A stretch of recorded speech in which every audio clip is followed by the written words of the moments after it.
Was a former Louisville Metro Police Department officer has pled guilty to violating an individual's rights by using excessive force while acting as a police officer. Richard Ross Wiedo confessed to deploying a foam round from his 40mm direct impact munition into a group of protesters after a bottle was thrown from the back of the crowd on May 30th, 2020. Of course, who were protesting the shooting death of Breonna Taylor. The foam round hit someone's face in front of the crowd. Wiedo admitted he had not identified who threw the bottle and was aiming his weapon at peaceful protesters. He pled guilty to one misdemeanor count of using unreasonable force. His guilty plea carries a maximum fine of $100,000 as part of the plea agreement. If the court accepts it, Wiedo will forfeit his Kentucky law enforcement certification and agree not to seek any future law enforcement employment. That should be mandatory in all of these cases, Lauren. It should be, but it is not. And of course, as we know, police have a great deal of latitude around almost everything that they do. And I'm surprised that there was actually action taken in this case. Unfortunately, we've seen this all the time. Again, these are people protesting the death there of Breonna Taylor. Now, former Minneapolis police officer's guilty plea to assaulting a man during the 2020 George Floyd protest guarantees that he'll never work as a law enforcement officer again. Justin Stetson pled guilty to third-degree assault and misconduct of a police officer. In exchange for his plea, Stetson's sentence will be stayed for 2 years, pending several conditions, including he never seeks work as a police officer again. Stetson acknowledged his role in repeatedly punching, kicking, and kneeing Jaleel Stallings in the head and face while on the ground during this May incident. Stetson and other officers were enforcing the curfew when they saw 4 people in a parking lot. One was Stallings, an Army veteran with a gun permit. The officers opened fire with rubber bullets, hitting Stallings in the chest. Stallings fired 3 shots at the officer's unmarked van, but didn't hurt anyone. He believed civilians attacked him, so he fired back in self-defense. When Stallings realized they were cops, he put the gun down and surrendered. Stallings suffered a fractured eye socket. He filed an objection with the court, calling Stetson's deal too lenient, saying it fails to hold him accountable by not sending him to prison. Good reason, Paul. Truthfully, I saw this as an opportunity to rebuild trust between both the law enforcement community and the civilian community, and I didn't see that happening. I felt like I was held to a higher level of accountability than anybody else involved in the incident.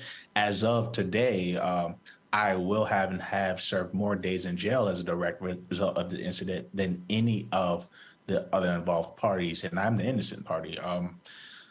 As well as it's a bunch of different things. I feel like this doesn't deter any other officers who may not take their oath seriously from following their footsteps and not living by their oath in the law, because I feel like this is pretty much just a slap on the wrist.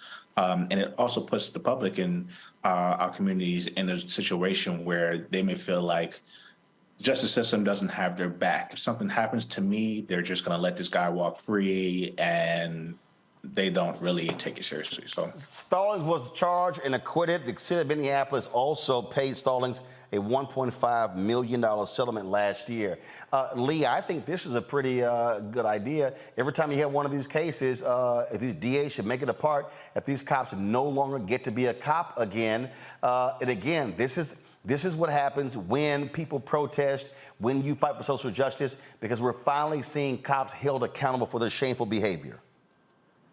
Absolutely, man. Whenever you can see an officer have some level of accountability, again, just like Jaleel just mentioned, it meant for me, it didn't go far enough, but at least you're able to see some sense of some quasi justice in this matter. But you know what this story, what the previous one as well is all saying is not just training, because you know a lot of times we got to do more training, more crisis intervention training, more de-escalation training, et cetera, et cetera.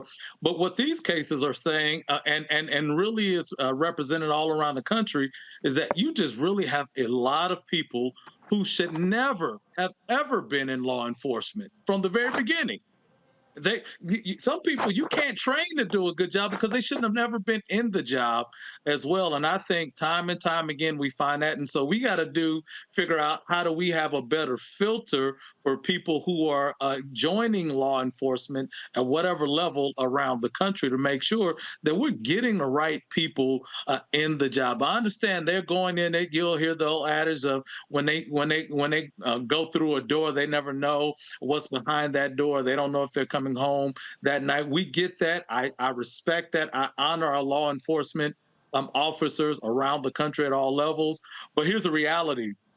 My nervousness is, do we have the right people in position? And even for the position that I held when I was in my role as a elected official, I oversaw a police department with 1,000 officers.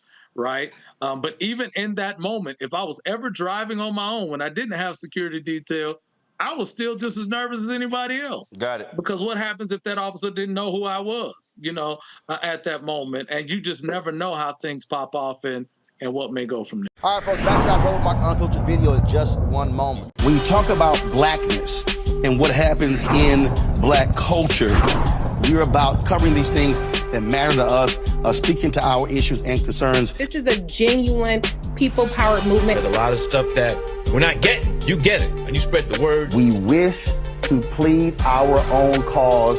Too long have others spoken for us. We cannot tell our own story if we can't pay for it. This is about covering us. Invest in black-owned media. Your dollars matter.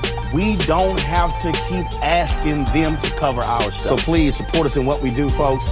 We want to hit 2,000 people, $50 this month, raise $100,000. We're behind 100,000, so we want to hit that. Y'all money makes this possible. Checks and money orders go to P.O. Box 57196, Washington, D.C. 20037-0196. The Cash App is $RM Unfiltered. PayPal is R Martin Unfiltered. Venmo is RM Unfiltered. Zelle is Roland at RolandSMartin.com.